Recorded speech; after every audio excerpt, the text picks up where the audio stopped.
자, 이번 강의에서는 파일 시스템에 접근을 할 수 있는 기본적인 시스템 호출 함수들에 대해서 살펴보도록 해보겠습니다.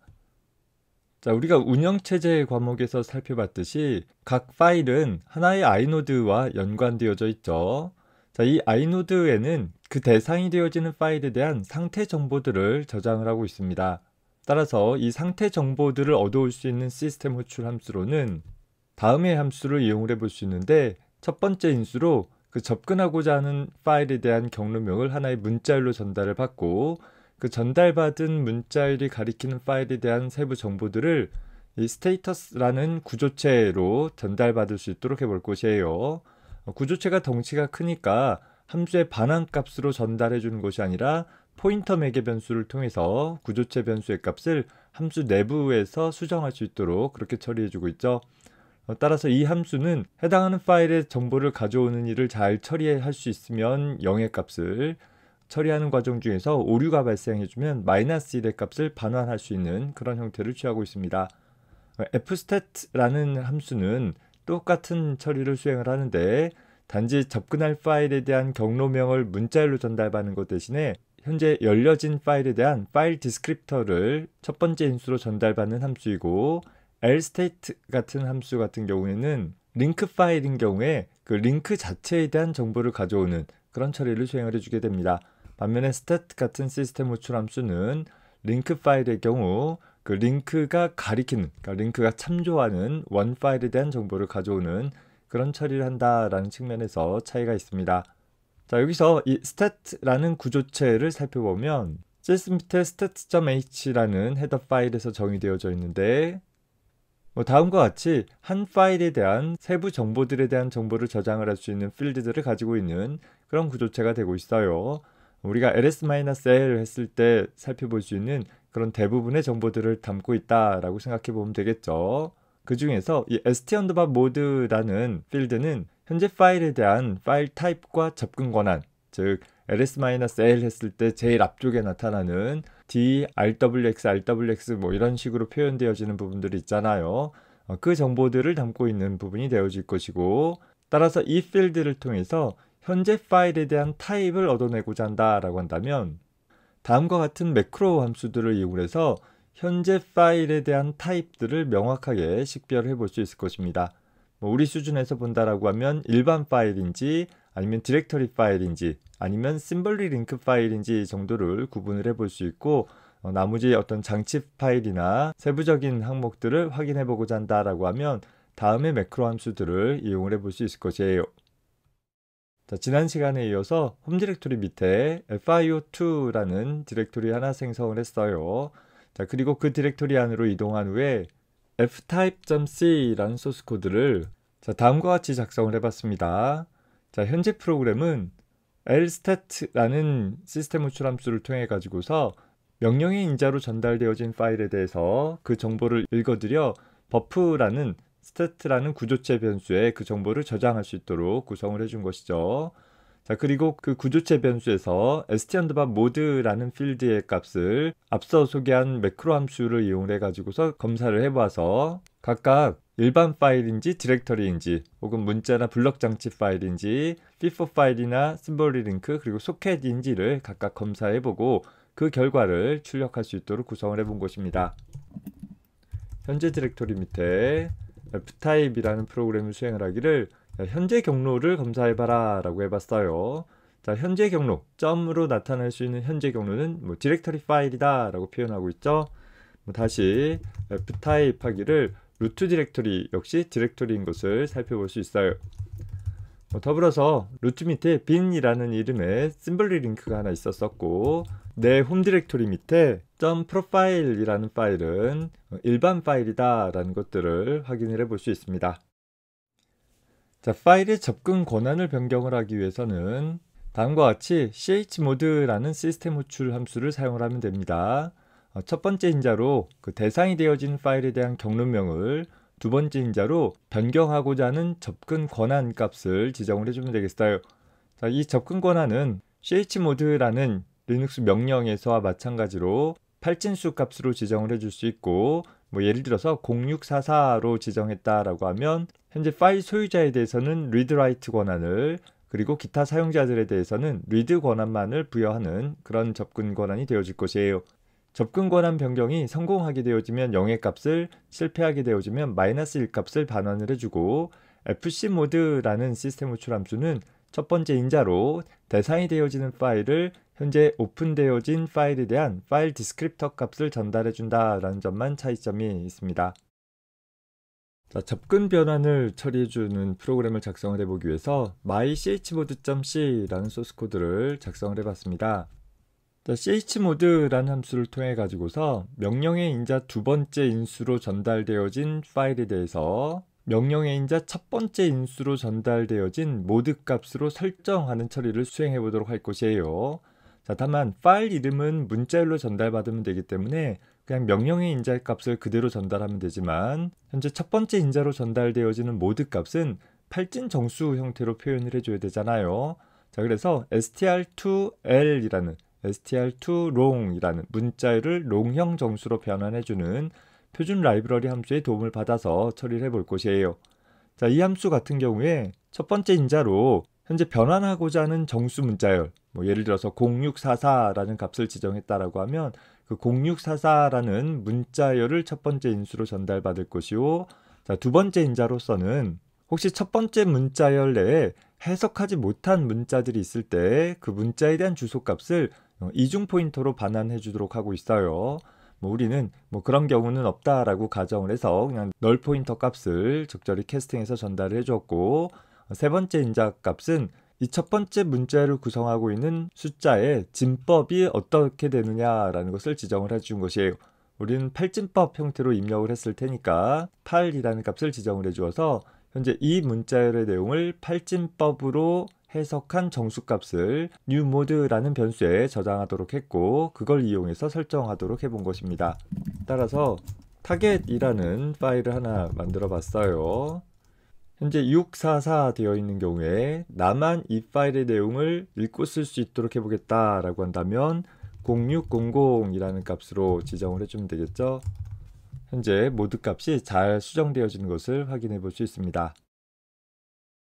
대상이 되어지는 파일에 대한 최종 접근 시간과 수정 시간을 변경하고자 한다라고 한다면 uTime이라는 시스템 호출 함수를 사용을 해볼 수 있을 것이에요. 첫 번째 인자로 그 대상이 되어지는 파일에 대한 경로명을 문자열로, 두 번째 인자로 설정하고자 하는 시각값을 인수로 지정을 해주면 되는데, 이 두 번째 인자 times는 1970년 1월 1일 0시를 기준으로 현재까지 경과된 시간을 초로 환산한 값으로 표현을 해주게 되어지는데, 이 uTimeBuff라는 구조체는 다음과 같은 필드를 갖고 있어서 접근 시간이나 수정 시간에 대한 내용들을 각각 설정을 해볼 수 있습니다. 만약에 이 두 번째 인수 값이 널이다 라고 한다면 그저 현재 시각 값으로 이 지정되어진 파일에 대한 접근 시간을 설정하게 되어지고, 역시 잘 변경이 되었으면 0의 값을, 변경이 실패하게 되어지면 -1의 값을 반환해 주게 되어집니다. uTime이라는 시스템 호출 함수를 통해서 터치 명령어와 마찬가지로 대상 파일에 대한 접근 시간을 현재 시간으로 설정해보는 일을 간단하게 처리해 보겠습니다. 현재 target이라는 파일이 10시 12분에 만들어져 있다라고 했을 때 myTouch하기를 target에 대한 값을 바꿔보고 살펴보면 현재 10시 15분으로 현재 시각으로 설정되어져 있는 것을 볼 수 있습니다. 두 번째로는 cptime.c라는 소스 코드를 통해서는 명령의 인자로 전달받은 첫 번째 인자 파일로부터 시각 정보들을 얻어와서 두 번째 파일에 대한 내용들을 첫 번째 파일과 같은 시각으로 설정할 수 있는 그런 프로그램을 작성을 해봤습니다. 따라서 명령의 인자를 통해서 현재 실행 파일명 외로 두 개의 인자가 전달되어지는지를 검사를 해보고, 첫 번째 명령의 인자로 전달되어진 파일에 대한 정보를 stat 시스템 호출을 통해서 stat 구조체 변수에 저장하도록 해보았어요. 해당하는 정보를 잘 읽어들었다라고 한다면 첫 번째 파일에 대한 정보 중 접근 시간에 대한 정보들을 읽어들여서 uTimeBuff라는 구조체 타입의 변수에 접근 시간 필드에 설정하도록 구성을 해봤습니다. 필드명이 조금 차이가 있으니까 눈여겨서 살펴보고, 그렇게 설정되어진 uTimeBuff라는 구조체 변수를 현재 uTime이라는 시스템 호출 함수를 통해서 두 번째 인자로 전달되어진 파일에다가 설정할 수 있도록 구성을 해 주었습니다. 테스트라는 빈 파일이 10시 19분에 만들어져 있고 타겟이라는 파일은 10시 15분에 만들어져 있는 상태이죠. 자, 카피 타임 하기를 타겟의 시간으로 테스트 시간 값을 설정해라 라고 구성을 해 봤습니다. 현재 타겟과 테스트의 내용들을 보면 모두 다 10시 15분, 그러니까 원래 타겟의 시간으로 테스트의 시간이 수정되어져 있는 것을 살펴볼 수 있습니다. 대상이 되어지는 파일에 대한 소유자나 그룹 소유자들을 변경하고자 한다라고 한다면 chown이라는 시스템 호출 함수를 사용을 해볼 수 있어요. 자, 첫 번째 인자로 대상이 되어진 파일에 대한 경로명을, 두 번째 인자로는 현재 그 파일에 대한 소유자에 대한 아이디, 세 번째 인자는 그룹 소유자에 대한 아이디를 지정을 해줄 수 있어요. 역시 이 함수 같은 경우에는 열려진 파일에 대한 파일 디스크립터를 첫 번째 인자로 지정한다라는 점이 chown이라는 시스템 호출 함수와 다르고, lchown이라는 함수는 심볼리 링크 같은 경우 심볼리 링크 그 자체를 변경하도록 한다라는 점에서 역시 chown이라는 함수와 차이점이 있습니다. 자, 디렉터리 내부 구현에 대해서 간단하게 살펴보도록 해볼게요. 자, 예를 들어서 루트 디렉토리는 현재 아이노드 2번에 저장되어 있다라고 가정하고, 이 루트 디렉토리 밑에 bin이나 usr이라는 디렉토리가 각각 아이노드 3번이나 4번에 저장되어 있다라고 가정해 봅시다. 자, 아이노드 테이블을 통해 가지고서 현재 2번 아이노드는 200번 데이터 블럭에 저장되어 있다라는 점을 나타내 줄 수 있죠. 다시 말해서 우리가 현재 루트 디렉토리 내용을 조회한다라고 한다면 현재 200번 블럭을 참조해 보게 될 것이고, 그 200번 블럭에 가보면 현재 점과 점점 뿐만 아니라 현재 루트 디렉토리가 가리키고 있는 bin이나 usr 같은 서브 디렉토리에 대한 정보들을 담고 있을 것이에요. 자, 이때 현재 루트 밑에 bin이라는 디렉토리는 다시 아이노드 3번에, 또 루트 밑에 usr이라는 디렉토리는 아이노드 4번에 대한 파일이다 라는 점들을 참고를 해서, 예를 들어서 루트 밑에 usr이라는 디렉토리에 접근하고자 한다라고 하면 4번 아이노드를 통해서 현재 202번 블럭에 대한 정보들을 조회해 볼 필요가 있을 것이에요. 202번 블럭에도 점과 점점 뿐만 아니라 현재 그 안에 test.c라는 파일이 포함되어져 있다라는 것을 통해서 현재 우리가 test.c라는 파일에 접근하고자 한다라고 하면 이 파일은 아이노드 6번에 정보가 저장되어 있으니까 아이노드 6번을 통해서 현재 test.c라는 파일은 현재 204번 블럭과 206번 블럭에 걸쳐서 데이터가 저장되어 있다라는 정보를 확인을 하고, 그 정보를 기반으로 해서 각각의 블럭으로부터 실제 파일에 대한 내용들을 읽어드릴 수 있게 되어질 것입니다. 자, 이렇듯 어떤 하나의 디렉터리 내에 포함되어진 하나의 파일에 대한 정보들을 우리 디렉터리 엔트리라고 했을 때, 그 디렉터리 엔트리에는 현재 아이노드 번호와 그 이름과 연관되어진 파일의 이름들이 매핑이 되고 있을 것이에요. 자, 이를 우리 프로그램적으로 처리하기 위해서 dirent라는 헤더 파일을 포함했을 때 디렉터리 엔트리에 대한 구조체는 다음과 같은 것들이 정의가 되어 있습니다. 각각 아이노드 번호와 파일명을 저장할 수 있도록 하고 있어요.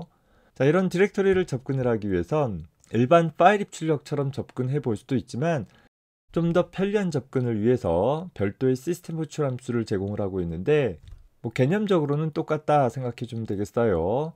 opendir이라는 시스템 호출 함수를 통해서는 지정된 경로상의 디렉토리를 열어서 그 정보를 dir이라는 구조체 포인터 타입으로 반환을 해주게 되어집니다. 함수의 반환 타입이 포인터 타입이니까 오픈에 실패하게 되어지면 널 포인터 값을 반환을 해주게 되어집니다. 더불어서 readdir이라는 시스템 호출 함수는 포인터 매개 변수로 전달받은 디렉토리 구조체 포인터의 내용을 기반으로 한 번에 하나의 디렉토리 엔트리씩 읽어서 역시 포인터 타입으로 반환을 해주는 그런 처리를 수행을 해주고 있습니다. 반면에 closedir이라는 시스템 호출 함수는 디렉토리 구조체 포인터의 값을 인수로 전달받아서 그 접근을 닫아주는 처리를 수행을 해주게 되어집니다. 잘 처리가 되어지면 0의 값을, 실패하면 -1의 값을 반환을 해줍니다. 우리가 파일 입출력 하듯이 대상이 되어지는 파일을 열고 조작하고 그리고 닫아준다라는 처리를 수행을 하되 별도의 함수가 제공되어진다라는 점을 확인을 해주면 되겠습니다. ls 명령 비슷하게 처리해 보도록 하기 위해서 myls_i라는 소스 파일은 다음과 같이 작성을 해봤습니다. 현재 명령의 인자로 지정되어지는 값이 없다라고 한다면, 즉 실행 파일 이름만 명령의 인자로 전달되었다라고 한다면 현재 디렉터리에 대해서 처리하도록 했고, 명령의 인자로 지정되어진 값이 있으면 그 대상이 되어지는 디렉터리에 대해서 처리하기를, 그 디렉터리를 읽어드리기 위해서 해당하는 디렉터리를 오픈하는 처리를 수행을 했고, 그 오픈되어진 디렉터리에 대한 정보를 기반으로 해서 디렉터리에 대한 정보를 읽어드리는 처리를 수행을 해봤습니다. 그리고 그 읽혀진 디렉터리 정보 중에서 inode 값과 파일명을 각각 출력하도록 했고, 그리고 오픈되어진 디렉터리에 대한 정보를 닫도록 해봤습니다. 따라서 myls_i라는 프로그램을 실행을 시켜주면 현재 디렉터리 내에 포함되어진 각 파일에 대한 세부 정보들을 inode 값과 함께 출력해 볼 수 있게 되어집니다. 자, 새로운 디렉토리를 생성을 하기 위해서는 make 디렉토리라는 시스템 호출 함수를 사용을 해볼 수 있을 것이에요. 첫 번째 인자로 생성하고자 하는 디렉토리에 대한 경로명을, 그리고 두 번째 인자로 그 생성하고자 하는 디렉토리에 대한 접근 권한 모드를 지정을 해주면 되겠습니다. 이 함수 역시 잘 처리가 되어지면 0의 값을, 실패하게 되어지면 -1의 값을 반환을 하고, 새로 디렉토리를 생성한다 라고 했을 때 빈 디렉터리를 만든다 라고 한다면 아무것도 없어야 되는 것이 원칙이긴 하지만, 기본적으로 현재 자신과 부모 디렉토리에 대한 참조를 나타낼 수 있는 점과 점점은 자동으로 만들어져서 기본적으로 제공이 되어집니다. 자, 새로운 디렉토리를 만들어 보기 위해서 mkdir.c라는 소스 파일에서는 현재 명령의 인자로 지정되어진 디렉토리에 대해서 현재 075라는, 즉 대상이 되어지는 디렉토리에 대한 소유자는 그 디렉토리에 대한 온전한 모든 권한들을 다 갖고 있고, 기타 사용자는 그 디렉토리의 내용을 읽거나 혹은 그 디렉토리 안으로 이동할 수 있는 권한만 부여할 수 있도록 075라는 접근 권한을 가정을 해봤습니다. 물론 고정되어지는 접근 권한이 아니라 명령의 인자로 전달되어지는 접근 권한을 설정할 수 있도록 앞선 예에서처럼 입력받은 문자열을 8진 정수로 변환해서 사용을 해볼 수도 있겠죠. 따라서 mkdir 하기를 첫 번째 명령의 인자로 전달되어진 디렉토리에 대해서 이 접근 권한을 갖도록 새로운 디렉토리를 만들도록 구성을 해봤습니다. 반면에 rmdir이라는 시스템 호출 함수는 지정되어진 경로의 디렉토리를 삭제해주는 처리를 수행을 해주는데, 우리 rmdir이라는 명령과 마찬가지로 대상 디렉토리가 비어있는 경우에 한해서만 삭제가 되어진다 라고 확인을 해두면 되겠습니다. 빈 디렉터리를 삭제하도록 하기 위해서 역시 명령의 인자로 전달되어지는 디렉터리의 정보를 rmdir이라는 시스템 호출 함수를 통해서 삭제할 수 있도록 구성을 해봤습니다. 디렉터리를 삭제하는 과정 중에서 오류가 발생되어지는 경우에는 시스템 호출 함수의 반환 값을 통해서 오류 처리를 할 수 있도록 구성을 해보았습니다. 물론 시스템 호출 함수를 통해서 링크 파일도 생성을 해볼 수 있는데, 현재 하드링크를 생성을 하기 위해서는 링크라는 시스템 호출을 통해서 현재 이미 존재하는 어떤 파일에 대해서 새로운 링크, 즉 새로운 이름을 하나 더 추가하도록 구성을 해볼 수 있습니다. 앞서서 우리가 살펴봤듯이 하드링크라는 것은 똑같은 아이노드를 공유하는 별도의 이름이다 라고 생각해 주면 되겠죠. 그래서 이 파일에 대해서 이 이름을 하나 더 추가하는 그런 형태가 되어질 것이에요. 물론 이 설정되어진 링크를 제거하기 위해서는 현재 unlink라는 시스템 호출 함수를 사용을 할 수 있는데, 이것은 이름을 하나 삭제하는 처리와 동일하게 처리가 되어질 것이고, 현재 그 대상이 되어진 아이노드와 연관되어진 이름이 하나도 없을 때 한해서 실제로 그 데이터 블럭까지 삭제되어지는 일이 일어나게 될 것입니다.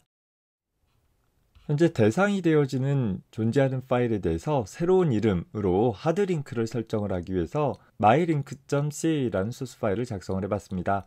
링크라는 시스템 호출을 통해서 이 파일에 대해 이 이름을 새로 생성해라 라는 처리를 수행을 해본 것이죠.